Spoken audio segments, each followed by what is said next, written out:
Cost. First ভেরিয়েন্সটা always হয় price variance, ঠিক আছে? প্রাইস ভেরিয়েন্সটা অলওয়েজ প্রথম ক্যালকুলেশন হয়, এই জন্য actual quantity into standard price আমি করলাম এখানে, করে বললাম যে যে কোয়ান্টিটি আমি ইউজ করেছিলাম এটার জন্য কি প্রাইসে আমার কেনা উচিত ছিল, এটা হচ্ছে এই প্রাইসটা, এই কস্টে। এরপর বলছি স্ট্যান্ডার্ড কস্ট, যে আমার কত কোয়ান্টিটি ইউজ করা উচিত ছিল, কি দামে কেনা উচিত ছিল, সেটা হচ্ছে এই লাইনটা আর কি আপনার করে। প্রথম দুটো হচ্ছে প্রাইস ভেরিয়েন্স, পরের দুটো হচ্ছে আপনার ইউসেজ বা efficiency variance. Clear?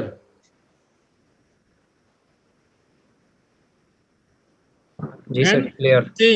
Same for labour also. প্রথম হচ্ছে অ্যাকচুয়াল কস্ট, অ্যাকচুয়াল আওয়ার্স, কত লেবার আওয়ার্স ইউজ করেছি, কি রেটে আমি লেবারকে দেওয়ার কথা ছিল, এটা হচ্ছে অ্যাকচুয়াল কস্ট। এরপরে ফার্স্ট ভেরিয়েন্স হচ্ছে প্রাইস ভেরিয়েন্স, কারণ hours is the same, hours is the same, আবার কোনো ডিফারেন্স নাই, তবে রেটটা আমি করে দিচ্ছি এখন একটা স্ট্যান্ডার্ড, ইয়ারটা হচ্ছে এসআর, তাহলে এটা আসছে 20 টাকা করে, এই কস্টটা আমি দাঁড়াচ্ছে, ঠিক আছে? লাস্টে গিয়ে স্ট্যান্ডার্ড কস্ট, যে কত ঘন্টা লাগা উচিত ছিল এই আউটপুটের জন্য এবং কি রেট, 20 টাকা, এই ক্যালকুলেশন। তাহলে প্রথমটা হচ্ছে রেট ভেরিয়েন্স বা প্রাইস ভেরিয়েন্স যাই বলেন না কেন, আরেকটা হচ্ছে ইউসেজ বা এফিসিয়েন্সি ভেরিয়েন্স, এটা বলছি আর কি। স্যার আমরা ফর্মুলাতে স্যার স্ট্যান্ডার্ড থেকে হচ্ছে অ্যাকচুয়ালটা কস্ট মাইনাস করে আমরা আগে করতাম, আর আপনারটা স্যার আলাদা আলাদা করে দেখাচ্ছেন, এটাই স্যার ডিফারেন্স। হ্যাঁ, আমরা তো ফর্মুলা দিয়ে করতাম, তাই না? স্যার ফর্মুলাতে আমরা একসঙ্গে হচ্ছে স্ট্যান্ডার্ড মাইনাস অ্যাকচুয়াল দিয়ে করতাম, ইয়েস, যেটা মানে ওটা কোয়ান্টিটির সাথে গুণ করতাম। Yes, correct. আপনারটা স্যার আলাদা আলাদা করে হচ্ছে। ইয়েস। এখন আপনার ইচ্ছা, আপনি যদি আগেরটা যদি সব সুবিধা মনে করেন, মোস্ট সার্টেনলি ওয়েলকাম, আমার কোনো সমস্যা নেই। At the end of the day একটা জায়গায় যাওয়ার জন্য অনেকগুলো পথ থাকে, যে পথ আপনার সুবিধা লাগে আপনি সেটাই করবেন আর কি, ঠিক আছে না? বাট বোঝার জন্য আমি অলওয়েজ মনে করি যে আমরা তো শুধু অঙ্ক করি, শুধু অঙ্ক করার জন্য না, আমাকে বুঝতে হবে কিন্তু, এবং ভেরিয়েন্স অ্যানালাইসিস যদি বুঝতে হয়, this is a much better way of understanding variance analysis just than by just using formula. এটা ফর্মুলা বেরিয়ে আসছে কিন্তু, দেখেন AH into AR minus AH into SR common হচ্ছে AH into AR minus SR, তাই না? Yes sir. Same, SR common, SH minus AH, formula তাই কিন্তু। AQ common, so AP minus SP, SP minus AP, এখানে SP common, SP into SQ minus AQ, একই জিনিস আপনার, formula এখান থেকে আসছে কিন্তু, ফর্মুলা হাওয়া থেকে আসেনি কিন্তু, ফর্মুলা এইভাবে এসছে কিন্তু, by the way, correct? Yes sir. Okay, আমরা এখন 6 নম্বর অঙ্কতে যাই, যেটা আরেকটু পেঁচানো, বিকজ এখানে আমাকে বার করতে হবে, স্ক্রিন শেয়ারিং করে স্টপ করে যাই ওখানে আমরা।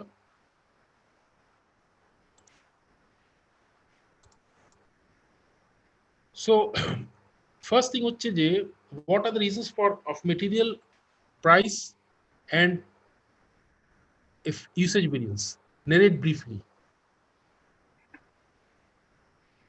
বলেন। মেটেরিয়াল প্রাইস এবং ইউসেজ ভেরিয়েন্স কেন হয়?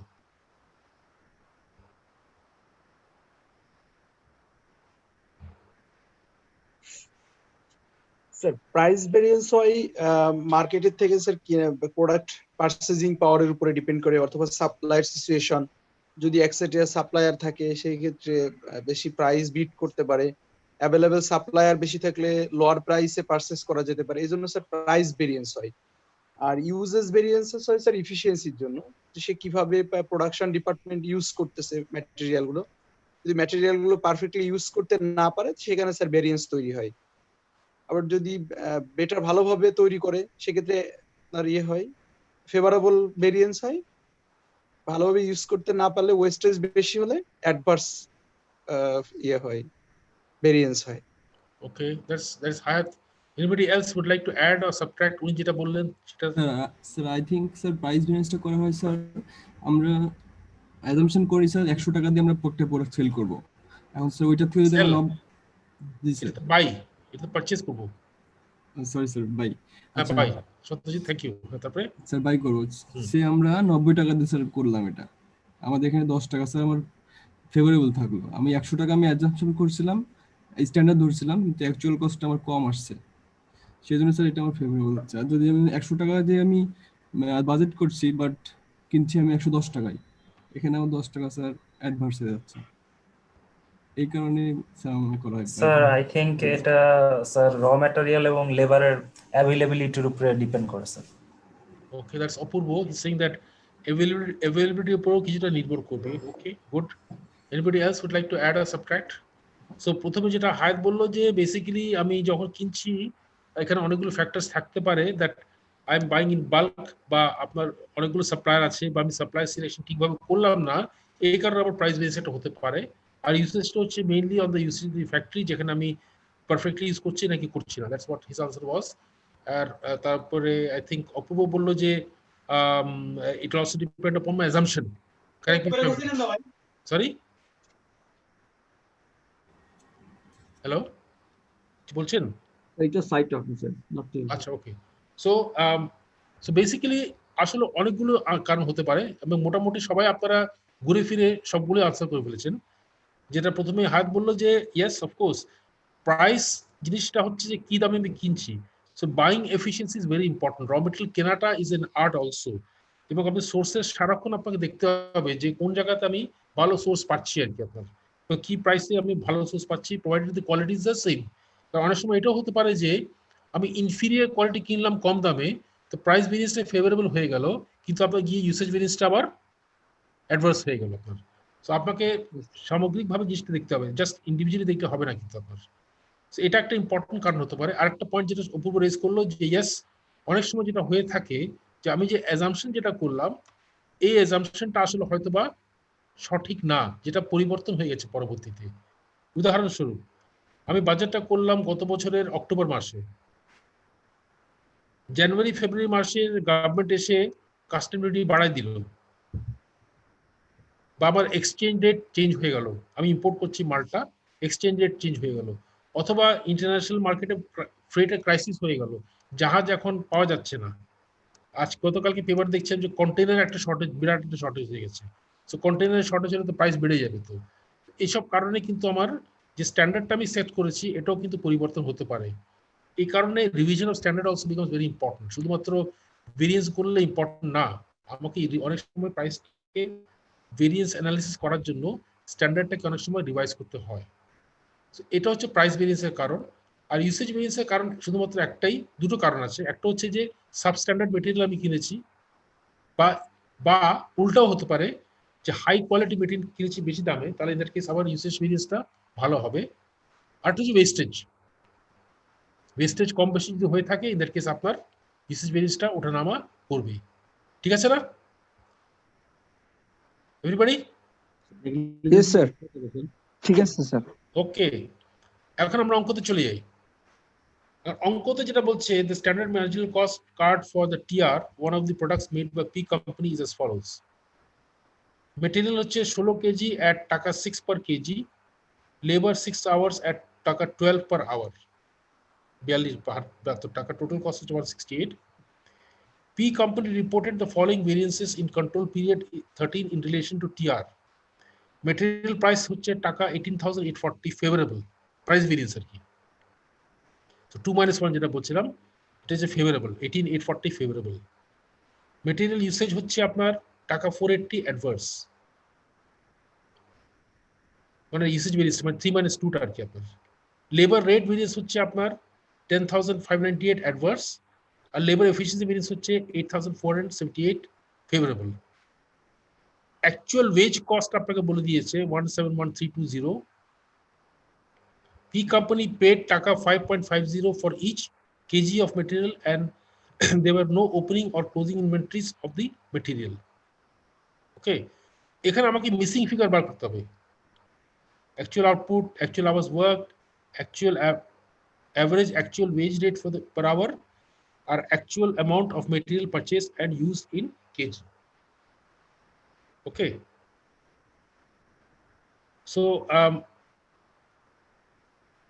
আমরা তাহলে চলে যাই অঙ্কতে, চলে যাই আর সলিউশনে চলে যাই। আপনাদের কাছে কি কোশ্চেন পেপার গুলো আছে নাকি নাই? স্যার আমাদের কাছে সাজেস্টেড অ্যানসার আছে তো স্যার। এটা সাজেস্টেড আনসার আছে এটার, এই অঙ্কটার? কত সালে স্যার এটা? আচ্ছা, anyways June 2019, November December 2019 sir. এটা হচ্ছে মে জুন 19 আছে স্যার। ওকে, এনিওয়েজ আমি তো নিজে ওয়ার্কআউট করেছি, আমি সাজেশন দেখিনি আর কি, আমি just on my own workout করেছি আর কি। সো বাট কোশ্চেন থাকলে সুবিধা হতো, তাহলে আমাকে ওখানে গিয়ে দেখতে হতো আর কি। যাই হোক, স্টপ শেয়ার করে আমি এখন যাই। আমি যেটা করলাম এখানে আর কি, বেসিক্যালি আমি জাস্ট প্রথমে যেটা করলাম, আই জাস্ট ফিগারগুলো বসালাম এখানে, যে কোনটা কোনটা আছে কোনটা কোনটা নাই আর কি। ঠিক আছে না? আমার যে ইনিশিয়াল যেটা আমার ক্যালকুলেশন ছিল আমি এখানে বসালাম, বসিয়ে আমি এখানে বসালাম যে কি কি আছে কি কি নাই আর কি আমার। ঠিক আছে, সো আমি অ্যাকচুয়াল প্রাইসটা আমাকে বলে দিয়েছে তারা। র মেটেরিয়ালের জন্য 5 টাকা 50 বলে দিয়েছে, স্ট্যান্ডার্ড প্রাইসটাও বলে দিয়েছে 6 টাকা করে, কারেক্ট? আর তারা আমাকে ভেরিয়েন্সটা বলে দিয়েছে, যে প্রাইস ভেরিয়েন্স হচ্ছে 18,840, মানে এইটা হচ্ছে প্রাইস ভেরিয়েন্স, এটা আমাকে বলে দিয়েছে তারা। আর এখানে আপনার এটাও তারা বলে দিয়েছে যে ইউসেজ ভেরিয়েন্সটা যেটা আছে 488 বলে দিয়েছে, অর্থাৎ এই দুটো ডিফারেন্সটা আমাকে সে বলে দিয়েছে। ওকে, অলরাইট এভরিবডি? Yes sir. আমি যেটা করলাম এখান থেকে ইকুয়েশন বসিয়েছি আর কি আপনার, রাইট? ইকুয়েশন করলে আমাকে হয় এটা ইউজ করতে হবে বা এটা ইউজ করতে হবে, কারেক্ট? Yes sir. কারণ এটা মাইনাস এটা হচ্ছে এটা, আর এটা মাইনাস এটা হচ্ছে আপনার এটা, বা উল্টাটা হতে পারে, নেগেটিভ আসতে পারে, এটা বেশি আর কি। সো আমি কোনটা আমি ইউজ করলাম, কোনটা এটাকে ইউজ করলাম, কেন? বিকজ এটাতে তো কোনো ইকুয়েশন হবে না, হবে? No sir. এখানে কোনো ইকুয়েশন হবে না তো, কারণ এখানে দুটো আলাদা ভেরিয়েবল, এখানে ভেরিয়েবলটা সেম, এ কিউ কিউ সেম, তাহলে আমার এখানে ইকুয়েশনটা হয়, ঠিক কি না? জি স্যার। এটাই করলাম। সো 6aq এটা minus 5.5aq is equal two 18,840, ঠিক আছে? Yes sir. তাহলে 0.5aq is equal two 18,840, aq is equal two 37,680। Clear? Yes sir. কারো বুঝতে অসুবিধা হয়েছে নাকি তাড়াতাড়ি বললাম আমি? ঠিক আছে স্যার। ঠিক আছে, ওকে। এরপর আমরা আসি ইউসেজ ভেরিয়েন্স। তাহলে কেস আমরা তো জানি usage variance is actual quantity into standard price minus standard quantity into standard price, ঠিক আছে? So actual quantity into standard price, এটা হচ্ছে আমি ফিগারটা অলরেডি বার করে দিচ্ছি। অ্যাকচুয়াল কোয়ান্টিটি হচ্ছে 37,680 ইনটু 6 হচ্ছে স্ট্যান্ডার্ড প্রাইসটা, এই টাকাটা আসছে, ঠিক আছে? আর standard quantity into standard price হচ্ছে এসকিউ ইনটু 6, রাইট? এই ডিফারেন্সটা হচ্ছে 480, ঠিক আছে না? So this minus 6xq is equal to 480, তাহলে 6xq is equal to this plus this 2,25,600, তাহলে xq ইজ ইকুয়াল টু 37,600 টাকা। Is this point clear to everybody? Yes sir. সবাই কি বুঝতে পারছেন? জি স্যার। অপূর্ব সিং জি, আর বাকিদের নাম টাম দেখি না কেন রে ভাই? এতগুলো স্টুডেন্ট এখানে ক্লাসে আছে, তারা 63 নাও, দুই একটা নতুন নাম দেখতে চাই আমি একটু, না তো সাহস পাই না আমি।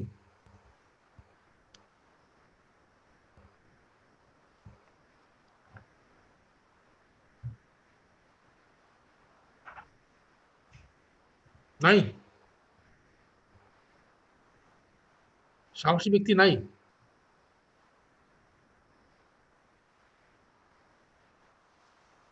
মাস ডিফিকাল্ট, তাহলে এদের কেস বুঝতে পারছি না যে whether they can follow me or not. Okay, so আমার স্ট্যান্ডার্ড কোয়ান্টিটি হয়ে গেছে অফ র মেটেরিয়াল ইউজড হচ্ছে 37,600। আমাকে বলেছে অ্যাকচুয়াল আউটপুটটা বার করার জন্য, রাইট? সো আউটপুটের জন্য আমার প্রতি ইউনিটে কত করে ইউজ করার কথা? আমার তো স্টপ করে দেখিনি একটু, 6 ইউনিট নেবে স্যার। 6 নাকি? Yes sir. হ্যাঁ, 6 কেজি করে ইউজ করার কথা, তাই না? 6 করে, ঠিকই আছে।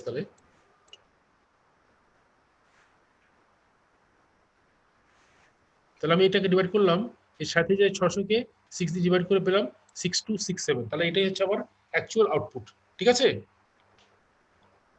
জি স্যার। একইভাবে আমার লেবার ভেরিয়েন্সটা আমি একইভাবে ক্যালকুলেশনটা করেছি। So actual labour cost, actual hours into actual rate, এটা দেওয়া আছে অঙ্কতে, 1,71,320 টাকা, এই ফিগারটা দেওয়া আছে আপনার। আর 12 টাকা দেওয়া আছে আপনার স্ট্যান্ডার্ড রেটটা, এটা দেওয়া আছে, কিন্তু আওয়াজটা আমি জানি না, বা রেটটা দেওয়া আছে। সো অ্যাকচুয়াল আওয়াজ কিন্তু 12 করা আছে। আর স্ট্যান্ডার্ড কস্ট, স্ট্যান্ডার্ড আওয়াজ আমি জানি না, বাট 12 টাকাটা আমি জানি স্ট্যান্ডার্ড রেটটা কি। এবং এভিএসটা দেওয়া আছে, এভিএসটা দেওয়া আছে, ঠিক আছে? আমাদের কি আজান দিচ্ছে নাকি এখন? Yes sir. স্যার আজান দিচ্ছে। ওকে, তাহলে ইন দ্যাট কেস আমরা স্টপ করি এখন। আমরা এখন জি স্টপ স্যার। করি তাহলে। এখন বাজে 5টা 18। তাহলে আমাদের 15 মিনিট হলে কি চলবে? হ্যাঁ স্যার, মাগরিবের নামাজ 15 মিনিট হলে হবে স্যার। ওকে, গুড। তাহলে 5টা 33, ধরেন 5টা 35 তাহলে আমরা ইনশাল্লাহ আবার আরম্ভ করবো, ঠিক আছে? Okay sir, okay sir, okay, thank you. Okay sir, আসসালামু আলাইকুম।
আমরা কি সবাই এসেছি?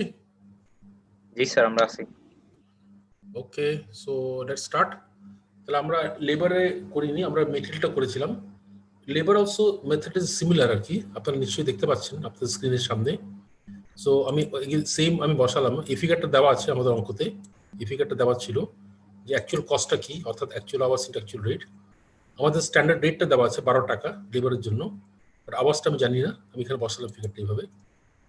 আর ভেরিয়েন্সটা দেওয়া আছে 10,598 টাকা অ্যাডভান্স।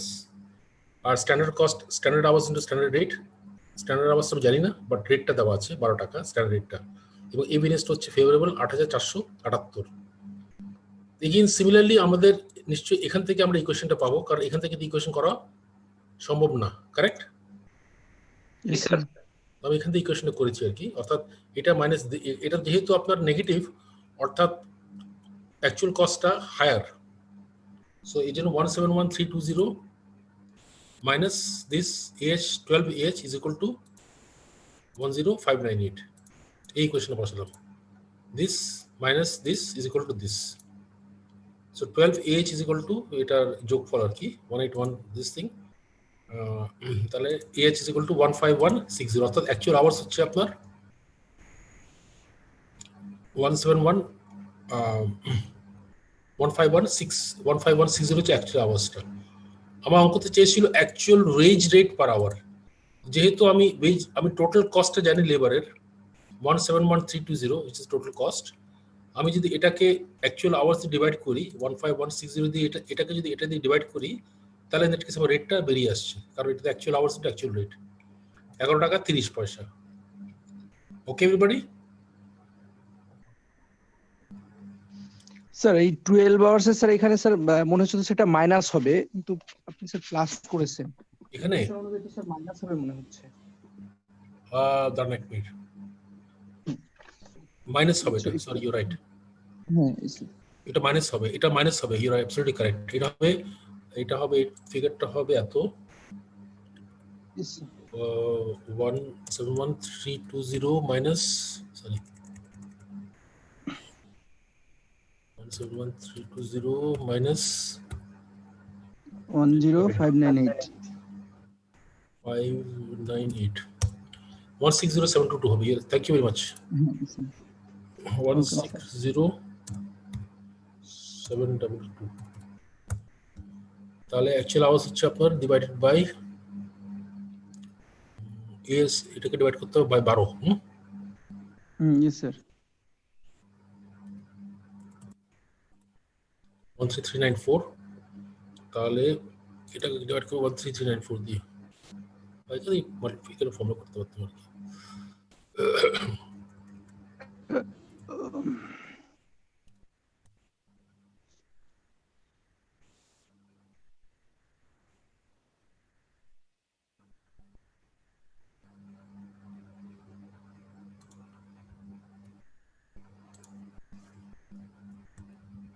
$12.79 তাহলে হবে, হ্যাঁ।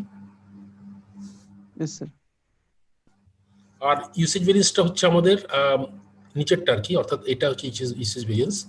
আমরা যেহেতু অলরেডি এই ফিগারটা জানি আর কি, আপনার অ্যাকচুয়াল আওয়ার্সটা আমরা জানি আর কি, সো অ্যাকচুয়াল আওয়ার্সটা হচ্ছে আপনার, এখন তো ফিগারটা চেঞ্জ হবে অবশ্য, 13394 হবে এটা।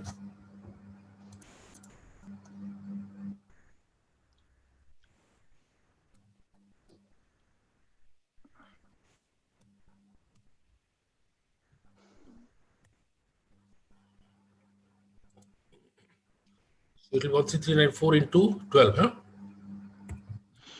Yes sir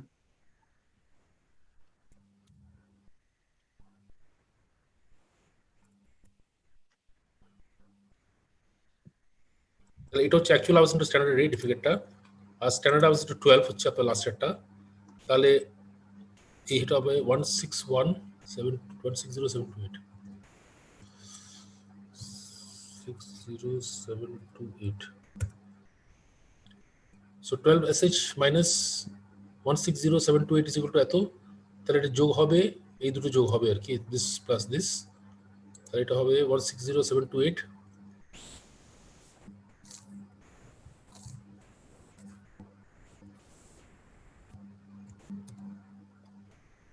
+ plus 8478 169206, huh? আচ্ছা, এটাও স্যার মাইনাস হবে স্যার, প্লাস হবে না। Plus হ্যাঁ আচ্ছা, এটা প্লাস হবে, ঠিক আছে স্যার। plus হবে এটা প্লাস হবে। plus হবে। হুম, তাহলে SH is equal to this divided by 12.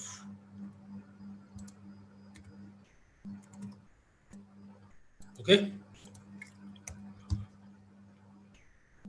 So এই হচ্ছে মোটামুটি অঙ্কটা। সবাই কি ফলো করেছেন? Sir actual wage rate per আওয়ারটা হ্যাঁ। 13,394 হবে। জি স্যার 11,394টা ওটা হবে না, 13,394 সরি 13,394 হবে। বাট আমি এখানে ডিভাইডটা ঠিক করেছি আমি। হ্যাঁ ডিভাইড ঠিক আছে, হ্যাঁ জি স্যার ডিভাইড ঠিক ছিল। আমি জাস্ট লিখতে এখানে ভুল করেছি এখানে। ডিভাইড ঠিক আছে, এই যে E72 অর্থাৎ এটাই আর কি আপনার এটাকে ডিভাইড করলাম আর কি, এটাকে ডিভাইড করলাম বাই দিস ফিগার আর কি আপনার। So everybody okay with this calculation? সবাই বুঝতে পারছেন?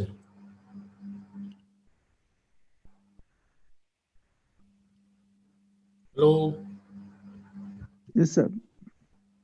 Basically sir. এখানে এই অঙ্কগুলোতে আমরা যেটা করলাম, আমরা ইকুয়েশন করলাম, যেখানে ইকুয়েশন করতে পেরেছি সেটা এখানে আমরা ইকুয়েশন এখান থেকে করেছিলাম, কারণ নিচে যদি ইকুয়েশন হয় না, এটা দিয়ে করলে এটা কমন আছে বলে আমরা ইকুয়েশনটা দিয়ে করেছিলাম।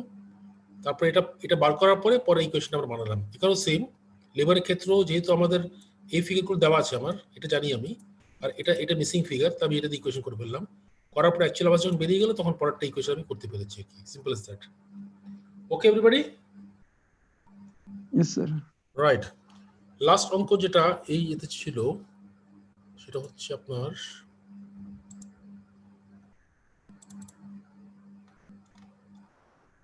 ওকে লাস্ট অঙ্ক নাকি না, সেকেন্ড লাস্ট অঙ্ক, sorry. What are the limitations of break-even analysis?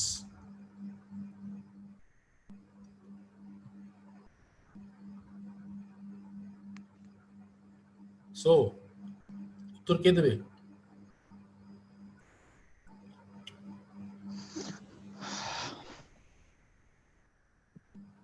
Sir আমি দিব? না আপনি দিয়েন না, আপনি তো সব উত্তর দিচ্ছেন। Okay sir. Who else will give? Who else is volunteer now? I need new volunteers. Fresh blood দরকার আছে আমার এখন। হায়াত সব আনসার দিলে হবে না তো, আপনি পাস করে যাবেন, বাকিরা আর পাস করবে না, এটা হবে না তো। Who else will answer? Tell me.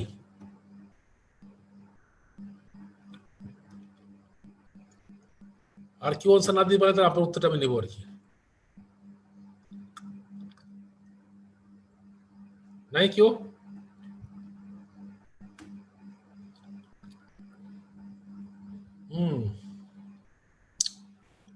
Okay, Hayat, the floor is yours. Tell me. So break-even analysis doesn't consider administration expenses.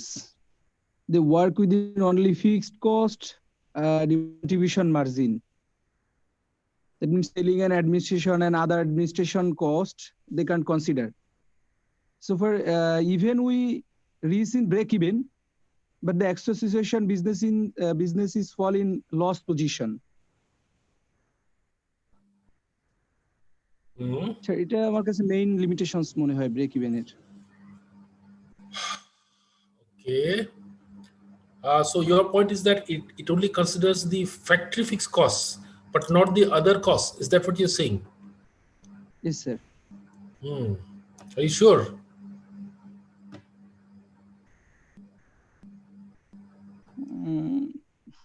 মোটামুটি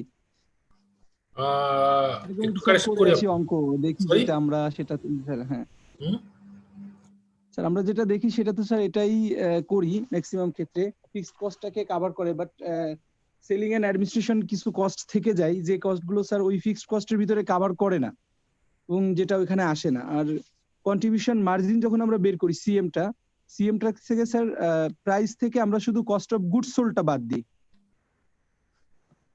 দিয়ে আমরা সিএমটা বের করি, বাট কিছু মনে হয় স্যার থেকে যায় যেটা আসলে একটা লিমিটেশনস এর ভিতরে পড়ে যায়। Okay. So actually, the answer is not that. Sir এখানে Because আমরা sorry, মনিরুজ্জামান কিছু বলছেন বলেন মনিরুজ্জামান। সেন্সিটিভিটি আমরা একটা বললাম, সেই সেন্সিটিভ মানে অ্যাজাম্পশনটা এখানে মূল ইস্যু। আমরা যে অ্যাজাম্পশনগুলো করে থাকি সেগুলো সবসময় স্থির থাকে না কিংবা প্র্যাকটিক্যালি থাকে না। Good point, very good point, thank you very much. So একটা হচ্ছে মনিরুজ্জামান যেটা বলতে চাইছে দ্যাট আমাদের যে অ্যাজাম্পশনস যেগুলো করছি for the break even analysis আর কি, actually the assumptions may change, which is very valid. So I take your point, I agree with you 100%. Coming back to what Hayat said আর কি, যে উনি বলছেন যে আমরা একটা হচ্ছে যে আমরা ফিক্সড কস্ট অফ প্রোডাকশনটা শুধু ধরি, আমরা বাকিগুলোকে ধরি না। আর নাম্বার 2 হচ্ছে যখন আমরা কন্ট্রিবিউশন মার্জিন বার করি, আমরা বার করি কন্ট্রিবিউশন থেকে আমরা সেলিং প্রাইস থেকে কস্ট অফ গুডস সোল্ড বার দিই। একটু কারেকশন করি আপনার এখানে, cost of goods sold CMA equals SP minus VC. Variable cost, not cost of goods sold. Satyajit is variable cost, not cost of goods sold. Thank you, Satyajit. But again, just to correct you, Hayat, actually, এটা কিন্তু আপনার real approach না, Hayat. The real approach is that আপনি যখন first of all contribution calculate করবেন, আপনাকে কিন্তু সব variable cost নিতে হবে আপনাকে। So এর মধ্যে ধরেন আমরা আগেই বলেছিলাম যে ফ্যাক্টরির মধ্যে variable cost একটা হতে পারে, ধরেন raw material cost তো আছেই যেটা প্রাইম কস্টের মধ্যে থাকে। এছাড়া যদি কোনো ডাইরেক্ট ভেরিয়েবল থাকে, ডাইরেক্ট লেভেল যদি ভেরিয়েবল থাকে ওটাকে নিতে হবে। ওভারহেডের মধ্যে কিছু ভেরিয়েবল থাকবে আপনার, লাইক ফর এক্সাম্পল আমরা বলেছিলাম ইনডাইরেক্ট মেটেরিয়াল আছে বা মেইনটেনেন্স কস্ট আছে বা পাওয়ার কস্ট আছে, এগুলো ভেরিয়েবল, আপনাকে এটা নিতে হবে ভেরিয়েবল কস্টের মধ্যে। এরপরে আমরা যে নিচের দিকে যাই, একটা বড় ভেরিয়েবল অংশ হচ্ছে সেলিং এন্ড ডিস্ট্রিবিউশন ওভারহেডে। সেলিং কস্টের মধ্যে commission is variable, sales commission is variable, তারপরে আপনার ট্রান্সপোর্ট কস্ট ইজ ভেরিয়েবল। এগুলো সবগুলোই কিন্তু আপনাকে বাদ দিতে হবে যখন আমরা কন্ট্রিবিউশন বার করব। একইভাবে ফিক্সড কস্ট যখন আমরা বলবো, fixed cost is the sum total of all fixed cost. So whether it is factory overhead, whether it is administrative overhead, whether it is selling and distributive overhead, সবগুলোই আপনাকে নিতে হবে in fixed cost to find out the break even cost actually. Okay? Yes, sir. Okay, so the important point that I think Moniruzzam raised is the point is very important that the assumptions may not stay good. I mean, the assumptions in which I'm doing the break-even analysis, like I mean, selling price assumption nichi okhane, I mean, cost assumption nichi, raw material assumption nichi, I mean, fixed cost assumption nichi, is a forecast. Ultimately, the forecast may not hold good. This is point number 1. আরেকটা point যেটা আপনাদের হয়তো মাথায় নাই সেটা হচ্ছে যে advice দেয় না স্যার এটা। সরি, তো সিবিবিতে কোনো অ্যাডভাইস রেকমেন্ডেশন দেয় না, কোনো বিচ্যুতি আসলে সেটা তার কি করতে হবে এমন কোনো রেকমেন্ডেশন সিবিবিতে দেয় না স্যার। ওয়েল, ওটা তো এক্সপেক্টও করা যায় না যে অ্যাডভাইসটা আপনি কি পাবেন। It just gives you a number saying that you have to sell this much to recover your fixed cost and start making profits আর কি আপনার, ঠিক আছে না? বাট যেটা পয়েন্ট আমি বলতে চাইছিলাম সেটা হচ্ছে আরেকটা ইম্পর্টেন্ট পয়েন্ট হচ্ছে যে ব্রেক ইভেন অ্যানালিসিস যেটা একটা বড় সমস্যা সেটা হচ্ছে যে যদি আপনার একটা প্রোডাক্ট থাকে it's fine, but if you got more then one product in that case the mix may change. যদি মিক্স চেঞ্জ হয়ে যায় তাহলে আপনার ব্রেক ইভেন পয়েন্টটা আগের মতন থাকবে না in that case. Do you agree? Yes, sir.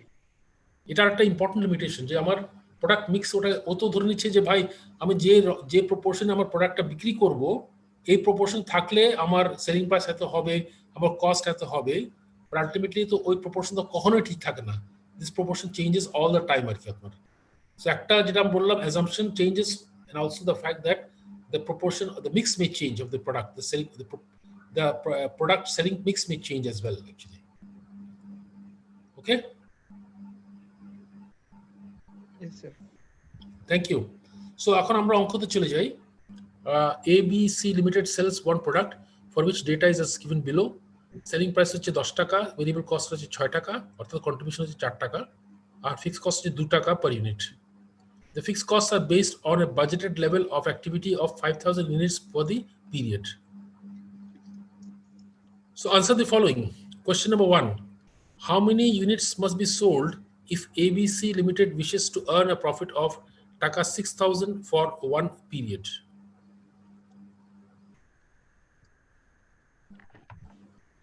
কিভাবে করব আমরা? Sir fixed cost plus target profit divided by contribution per unit. Okay, Moniruzzam has given the answer. So first আমি বার করব যে আমার ডিজায়ার্ড কন্ট্রিবিউশন কত, তাই না?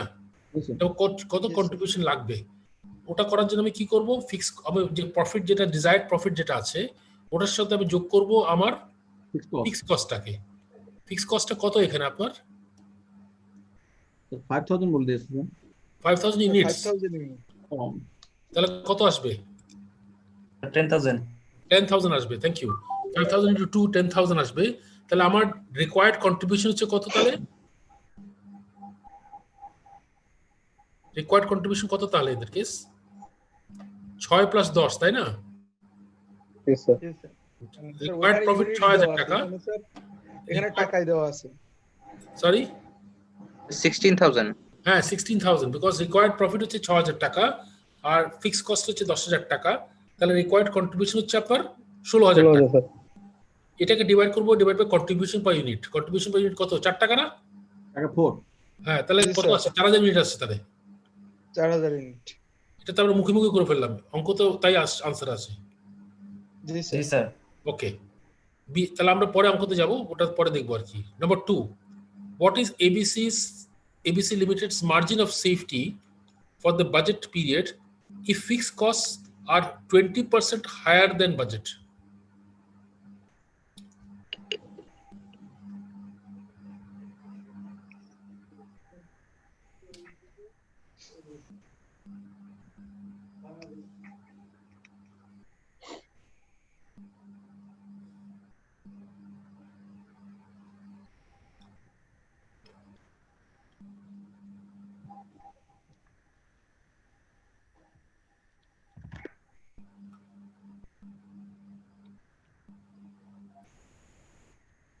আনসার কি হবে?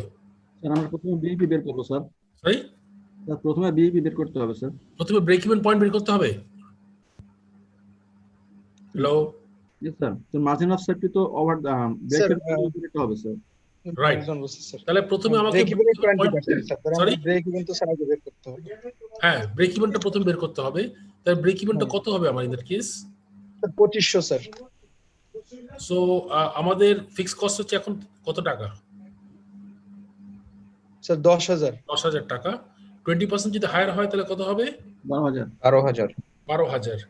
12,000 তাহলে আপনার আমার 12,000 হচ্ছে আপনার ব্রেক ইভেন পয়েন্ট। 3000 হবে সরি 12,000 হচ্ছে আপনার fix cost sorry divided by 4 তাহলে 3,000 হচ্ছে আমার ব্রেক ইভেন রাইট? জি স্যার 3000 ইউনিট। জি স্যার 3000 ব্রেক ইভেন পয়েন্ট ঠিক আছে না? তাহলে ইন দ্যাট কেস আমার মার্জিন অফ সেফটি তাহলে কত হবে? স্যার ইউনিট হিসাব করলে 3000 unit. 1000 unit sir. Sir break even পয়েন্টের উপরে যে সেলটা হচ্ছে তার টোটালটাই margin of safety sir. So what is by সেলটা কত আবার হবে?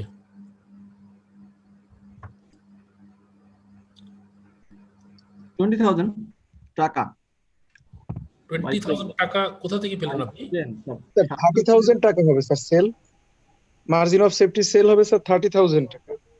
ফিগারটা কিভাবে বার করলেন বলেন? স্যার সেলিং প্রাইস স্যার ফিগারটা আছে বলেন। স্যার অ্যাক্টিভিটি লেভেল আছে 5000 ইউনিট স্যার। রাইট। আমার অ্যাক্টিভিটি লেভেল হচ্ছে 5000 ইউনিটস। তো 5000 ইউনিটের সেলিং প্রাইস হচ্ছে 10 টাকা করে 50,000 টাকা ঠিক আছে না? Yes sir. বিইপি হচ্ছে 30,000 টাকা আর বিইপি হচ্ছে 30,000 টাকা। তাহলে মার্জিন অফ সেফটি হচ্ছে 20,000 টাকা। কারেক্ট? রাইট? 20,000 আপন কত হবে? Sir percentage break margin of safety তো অলওয়েজ পার্সেন্টেজে বলে। Sir 20,000 divided by 50,000। Thank you. 20,000 divided by 50,000 মানে 40%। ওকে তাহলে আমার অঙ্কতে ফিরে যায়। দেখেন আমরা তাই করেছি।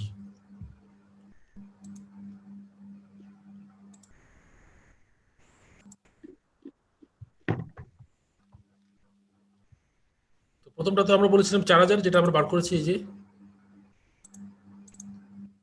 পরেরটা যেটা আপনারা বললেন ঠিকই বলেছেন। ফার্স্ট আমি বার করলাম ফিক্স কস্টটা কত আসছে 12,000 টাকা আছে ফিক্স কস্ট। তাহলে ব্রেক ইভেন হচ্ছে 3,000। আমার নর্মাল সেল ভ্যালু হচ্ছে 50,000। আমার ব্রেক ইভেন সেলস ভ্যালু হচ্ছে 30,000। আমার বাজেটেড সেলস হচ্ছে 50,000। তাহলে মার্জিন অফ সেফটি হচ্ছে 20,000। তারপরে যদি মার্জিন অফ সেফটি পার্সেন্টেজ করি তাহলে 20,000 ডিভাইড বাই 50,000% মানে 40%। ঠিক আছে সবাই? Hello, Yes, sir. জি স্যার, ঠিক ঠিক আছে আছে। স্যার। Okay, thank you. 3 নম্বরে যেটা বললো যে যদি আপনার সেলিং প্রাইস 20% বাড়ে আর ভেরিয়েবল কস্ট 12% বাড়ে, তাহলে আপনার ভলিউমটা চেঞ্জ অফ ভলিউম কত হবে আর কি, আপনার যে ভলিউম চেঞ্জ কত হবে। আমি আবার যাই অঙ্কতে। বলছে if selling price and variable cost increase by 20% and 12% respectively, by how much must sales volume change compared with the original budget level in order to achieve the original budgeted profit for the period? So selling price বাড়লো 20%, variable cost বাড়লো আপনার 12%, তাহলে sales volume কতটুকু change হবে compare to original budget. আমাদের original budget ছিল 5,000, তাহলে এখন কত চেঞ্জ হবে, এটাই আপনাকে প্রশ্ন করা হচ্ছে। তাহলে আমরা কি করব?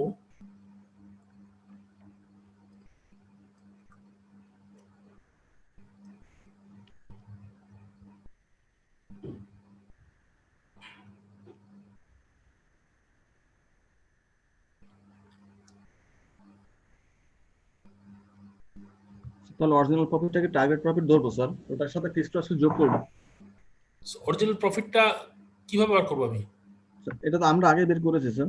কোনটা? 20,000 স্যার। Original profit 20,000। সরি, 20,000 কিভাবে পেলেন বলেন তো আমাকে? 10,000 স্যার। স্যার এখন তো আমাদের নতুন করে সব ক্যালকুলেশন করতে হবে না স্যার? সেলিং প্রাইস 12 টাকা ধরতে হবে যেহেতু 20% ইনক্রিজ। এটা ধরবো স্যার। ভেরিয়েবল কস্ট 12% বাড়লে 6 টাকা 72 পয়সা। 6 টাকা 72 হবে, তাই না? জি স্যার, তাহলে 6 টাকা 72 পয়সা। এখান থেকে আমাদের সিএম বের করতে হবে, কন্ট্রিবিউশন মার্জিন। করলাম। 4 টাকা। এখন হ্যাঁ, এরপরে কি? আমাদের অরিজিনাল প্রফিটটা ছিল 10,000 স্যার টাকা। এবারে স্যার আমরা এই 5,000 এর সাথে গুণ দেব বাজেটেড সেলসে। না, original profit budgeted profit for the period. Sir fixed cost তো সেম থাকবে স্যার, রিমেইন। ফিক্সড কস্ট তো সেম তো, 10,000ই থাকবে তো। জি স্যার, তাহলে আমরা 12 গুণ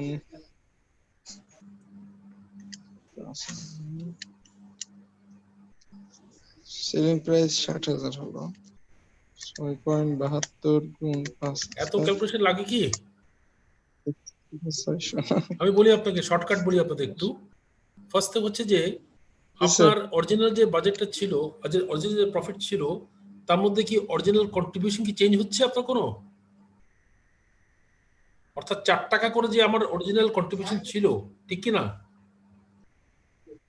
জি স্যার। 4-5 20,000 টাকা কন্ট্রিবিউশন ছিল না আমার? জি স্যার। Yes or no? জি স্যার। আমি যদি জি 20,000 স্যার, টাকা ছিল। কন্ট্রিবিউশন পাই, জি স্যার। আমি যদি 20,000 টাকা কন্ট্রিবিউশন পাই উইথ দ্য নিউ মার্জিন, তাহলে তো আমার কাজ হয়ে গেল, হলো কি না?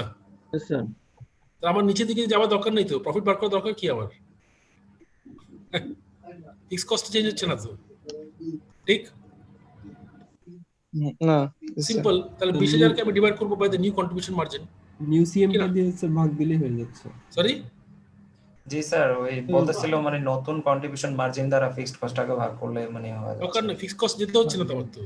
আমি যেটা বলছি আপনাকে যে আমার নতুন কন্ট্রিবিউশন মার্জিন হচ্ছে, আপনি যেটা বললেন যে 12 টাকা মাইনাস 6 টাকা 72 পয়সা, যা আসি আর কি আপনার 28 পয়সা। জি স্যার। 28 পয়সা ইজ নিউ কন্ট্রিবিউশন মার্জিন। আর আমার আগের কন্ট্রিবিউশন ছিল কত? 20,000 টাকা না?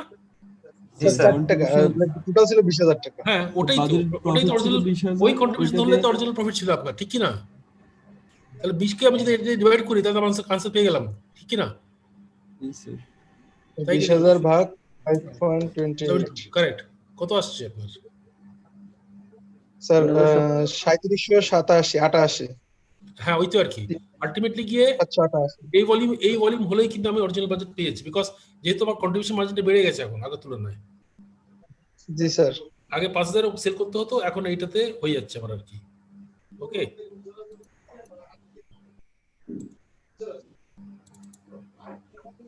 এই যে আমি তাই করেছি, দেখেন।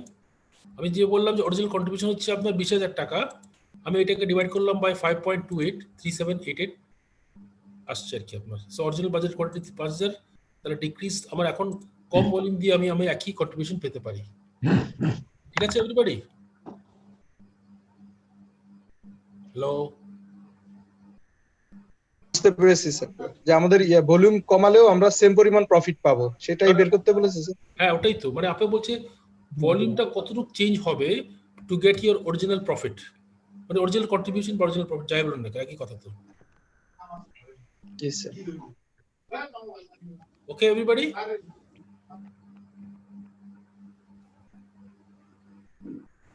জি স্যার।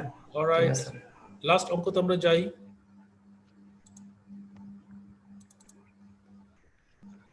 এটা হচ্ছে আপনার ক্যাপিটাল বাজেটিং অঙ্ক।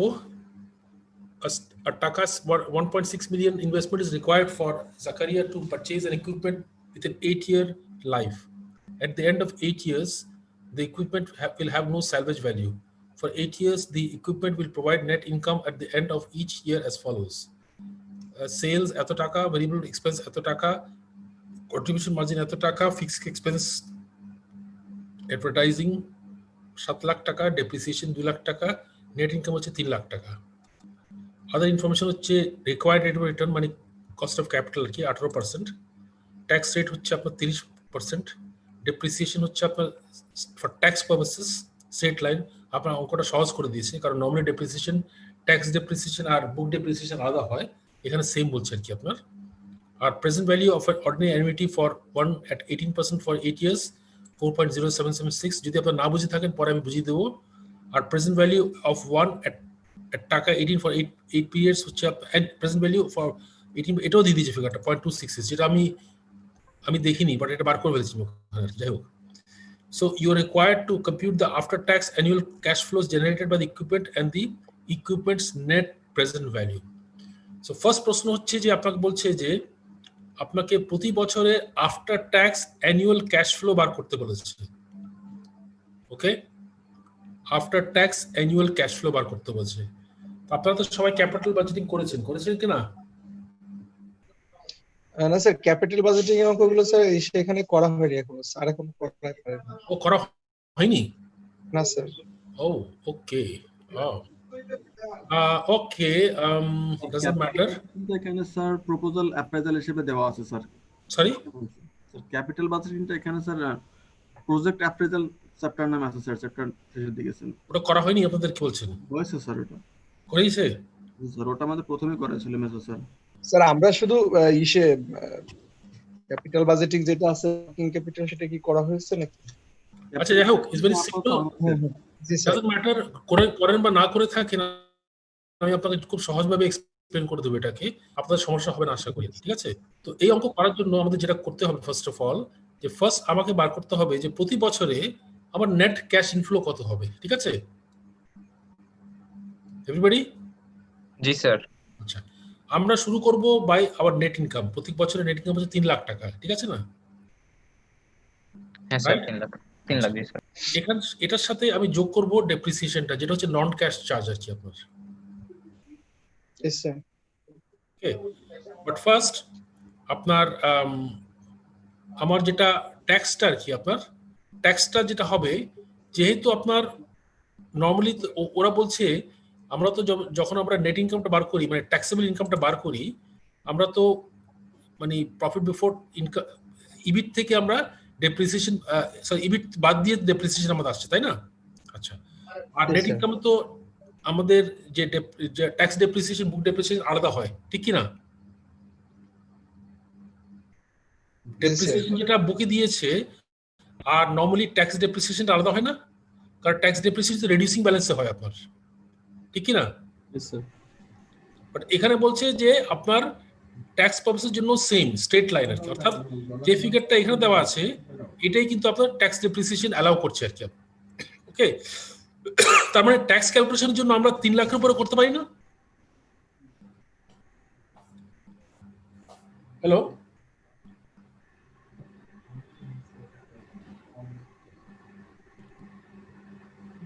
সরি স্যার, বুঝতে পারছি। আমার যে ট্যাক্সটা ক্যালকুলেশন হবে, ট্যাক্স রেট হচ্ছে আপনার 30%। আমার প্রশ্ন হচ্ছে যে এই 30%টা কোন টাকার উপরে হবে ট্যাক্সটা? স্যার নেট ইনকামের উপরে হবে স্যার। নেট ইনকামের উপরে হবে, কারণ আমি ধরে নিচ্ছি যে এই ইনকামটা আর ট্যাক্সেবল প্রফিটটা সেম, যেহেতু ডেপ্রিসিয়েশন ইজ সেম। কথা কি বুঝতে পারছেন আপনারা? Yes sir. যদি ডিফারেন্ট হতো তাহলে এই আমার ক্যালকুলেশনটা ট্যাক্সের জন্য আলাদা হতো। যেহেতু বলছি যে ট্যাক্স ডেপ্রিসিয়েশন আর book depreciation the same, in that case আমি এই টাকাটাকে আলটিমেটলি গিয়ে ইয়ে করছি। Clear? Yes sir. Okay, so আমি যেটা প্রথমে করবো যে এখান থেকে আমি ট্যাক্সটা বাদ দেবো 30%, 3 লাখ থেকে বাদ দেবো। 3 লাখের উপর 30% কত হয় আপনার? 30% 90,000 90,000 2,10,000 টাকা থাকবে। রাইট, তাহলে 2,10,000 থাকবে। তারপরে আমি ডেপ্রিসিয়েশনটা যোগ করবো, কারণ ডেপ্রিসিয়েশন নন ক্যাশ চার্জ, ঠিক কিনা বলেন? Yes sir. গুড। সো আমি আবার অঙ্কতে যাই এখন, দেখেন স্টপ শেয়ার করে আমি ওখানে যাচ্ছি আবার।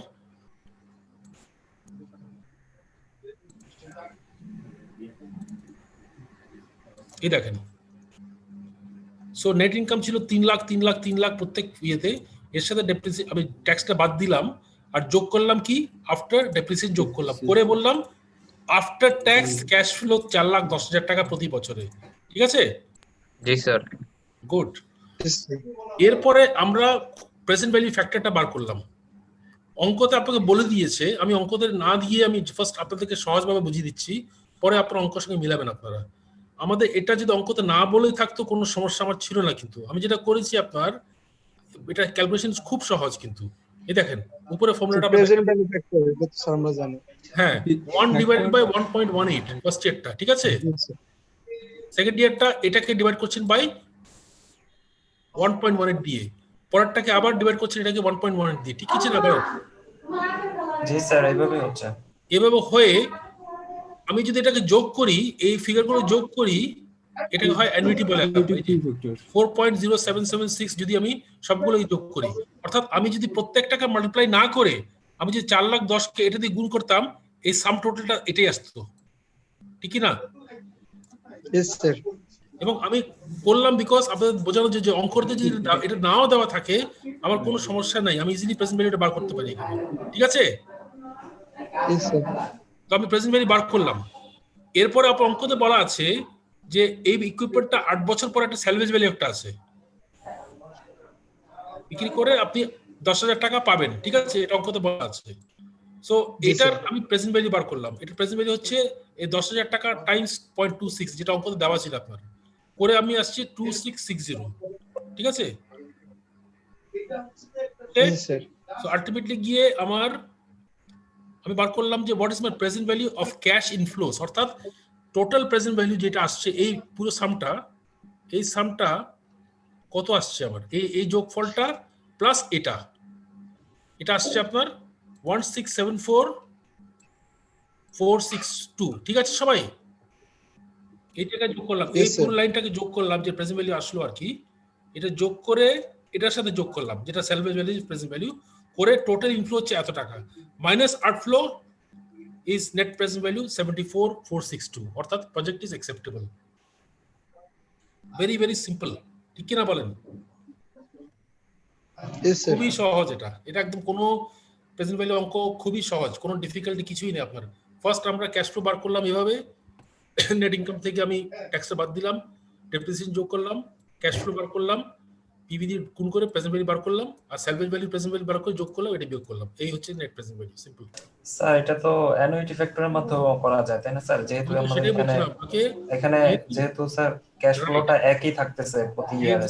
আমি তো ওটা বলেছি, তো আমি said that I can do this, এইভাবে করতে পারি। আর নরমালি অঙ্কতে কিন্তু এইভাবে থাকার কথা, নরমালি কিন্তু এই ফিগারটা চেঞ্জ হয়, কিন্তু আপনাদের এখানে অঙ্কটা সেম ফিগার, যেহেতু সেম ফিগার আমি 4,10,000কে এটা দিয়ে গুণ করতে পারতাম, আমি দেখিয়ে দিচ্ছি ফিগারটা এখানে, ঠিক আছে স্যার? সো এটা দিয়ে করে তাহলে আমাকে এতগুলো ক্যালকুলেশন করতে হয় না, আমি এটা বলেছি তো। ওকে, ঠিক আছে, thank you sir. Okay, so any other questions anybody? কারো কি বুঝতে আর কোনো পয়েন্ট অসুবিধা আছে এখানে?